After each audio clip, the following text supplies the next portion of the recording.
Why is early detection of scoliosis so important? Scoliosis is development of an unnatural sideways bending curvature that also rotates, and the rotation is typically into the concavity of the bend.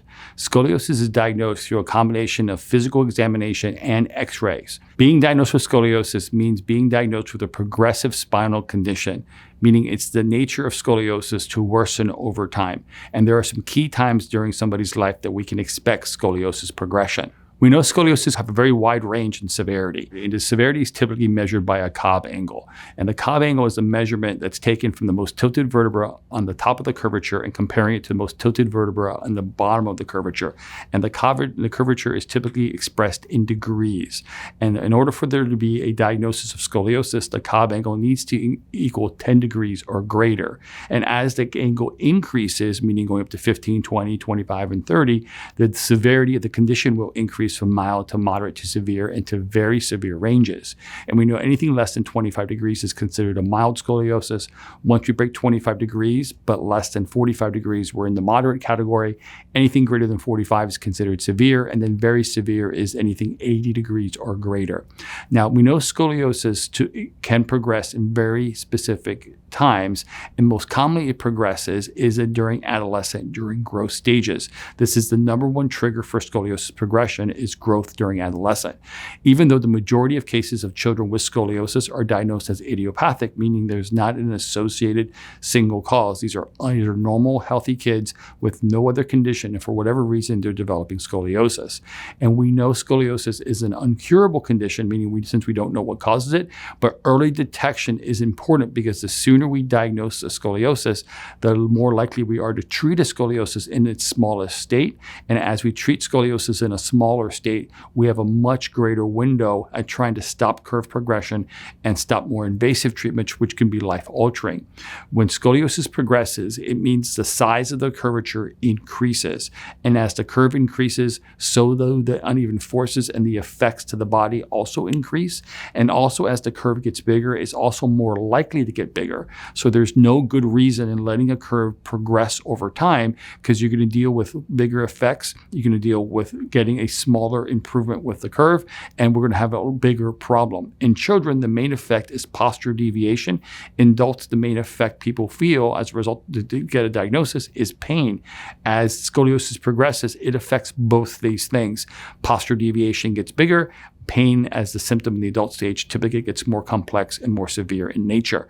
And therefore, it becomes more difficult to treat scoliosis as a whole because all the effects get more complicated.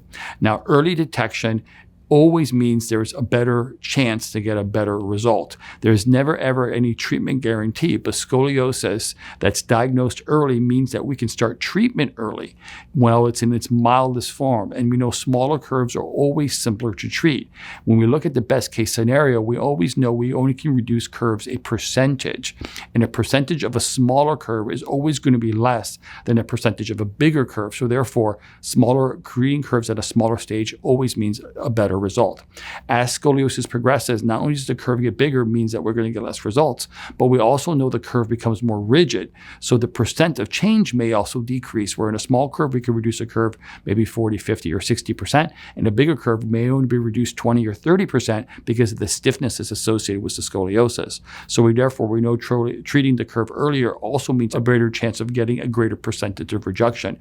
And also that we know that scoliosis is a progressive disorder that as it goes untreated and it starts to progress, many of the effects that it causes may be very difficult to reverse, if we can reverse them at all. So there's no established reason to let a curve get bigger.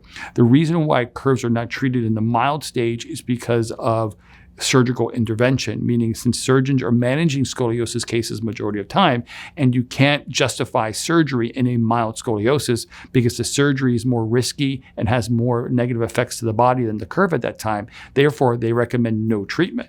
However, early detection and early treatment in a mild stage that's not invasive like surgery is one of the main components of a conservative treatment plan and trying to stop scoliosis progression so you never have to face the need for surgery. surgery. And like I mentioned, we know scoliosis can be treated both ways. It can be treated surgically and non-surgically. And surgery is unfortunately invasive, and it requires a tremendous amount of life-altering activities. It's going to alter the function of the spine, and it's going to lead to deficiencies and possibly disabilities as the patient ages with the surgery and the hardware in the spine. Where with early detection, we can do early intervention with conservative treatment. And conservative treatment means that there's nothing entering the body. It's less invasive, and we're using different types of treatment to try to stop the curves so they never have to face a surgical recommendation. And this is really the main reason why we would want to diagnose scoliosis early and also treat scoliosis earlier, because this combination means you're less likely to face invasive surgical intervention. When we look at this, we know here at Scoliosis Reduction Center, we're always trying to treat scoliosis as close to the diagnosis. Either we're treating it with full-blown scoliosis treatment, maybe we're just using a piece of our scoliosis treatment, but we're looking to trying to reduce curves the minute we find them, because reducing a small curve, there's never any harm. But letting a small curve become more severe and now facing scoliosis surgery is a tremendous amount of lifelong harm and limitations. So early detection doesn't always guarantee treatment success, but it definitely increases the likelihood. Thanks for watching. I hope you found this information helpful. If you'd like to hear about other topics and information on scoliosis, type in the comments below and let us know. And finally, subscribe and hit the bell icon to be notified of when we publish content. Thanks.